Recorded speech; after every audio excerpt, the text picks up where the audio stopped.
doing pretty well so far. We're getting back on track. Let's get you this week's picks. Now, first off, I want to talk about the 49ers versus the Bengals. I'm taking the Bengals minus 1.5 here. Both of these teams are banged up, but I like the Bengals to come out on top in basically a pick'em game.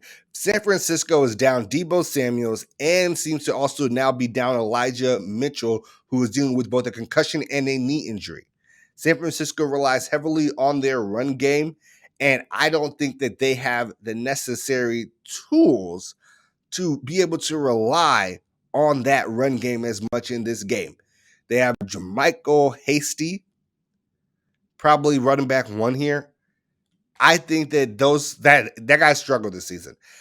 And the Bengals have a good run defense. It's only given up about 92 yards a game. That's fourth best in the league. Coming off an explosive letdown game against the Chargers, I expect the Bengals to bounce back and bounce back hard at home after dealing with a little bit of an embarrassing week. The second pick here is the Bills versus Tampa Bay. I have Tampa Bay minus 3.5. The Bills have now played 4 teams with a winning record this season and are 1-3 in those games. The one game they won was when Kansas City was bad. This team mops up bad teams and cannot compete with good teams. I do not know why we're not talking about the Bills like we were talking about the Rams a couple of weeks ago. They cannot run the ball, and it's allowed defenses to make them one-dimensional.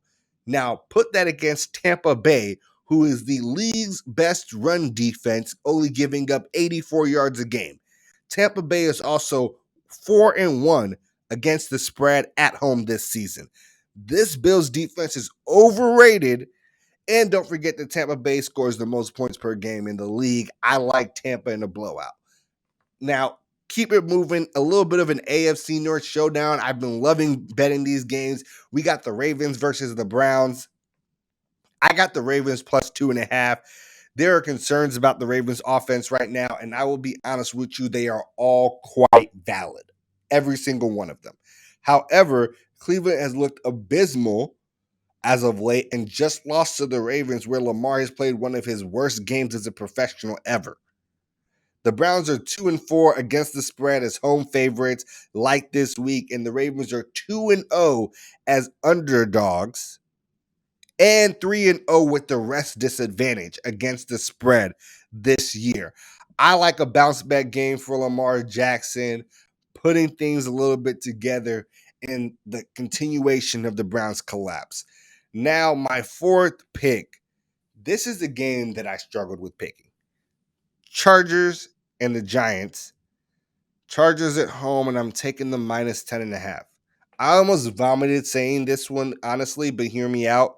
The numbers for this game line up weird. The Giants are actually 5-2 against the spread after a loss. The Chargers, on the other hand, are 2-5 as a favorite in general, 2-4 at home. But the Giants may have to start Jake Fromm at quarterback since Mike Glennon is in concussion protocol after having a bad game against the Dolphins, in which they lost by 11, mind you be, and the Dolphins are not as good as the Chargers, in my opinion. But also Daniel Jones is still out with that neck injury.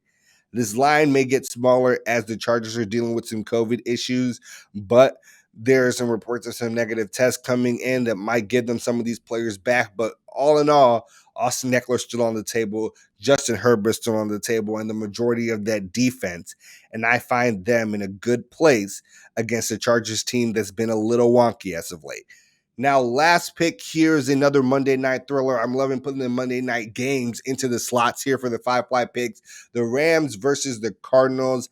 I like this. Cardinals minus 2.5. I have no idea how this spread is so small. The Cardinals are at home this time, and earlier this season, they beat the Rams by 17 points on the road. But this is just way too generous. The Cardinals are 9-3 against the spread for this season. The Rams, on the other hand, are 5-7 on the season and 2-4 as the away team. Since week 3 against Tampa Bay, the Rams have not beat a team with an over 500 records. The Rams' superstar fireworks show is going to get extinguished on Monday night for the world to see as the Cardinals solidify their dominance over the NFC. Those are my 5 picks. Let me know if you're going to tail with them. Are you going to fade any of them? I love to hear it in the comments. You can always hit me up on Twitter at the Fly Route Pod or Instagram, same handle. Thanks for stopping by. If you enjoyed this video, make sure to drop a like, leave a subscribe so you don't miss any of our content.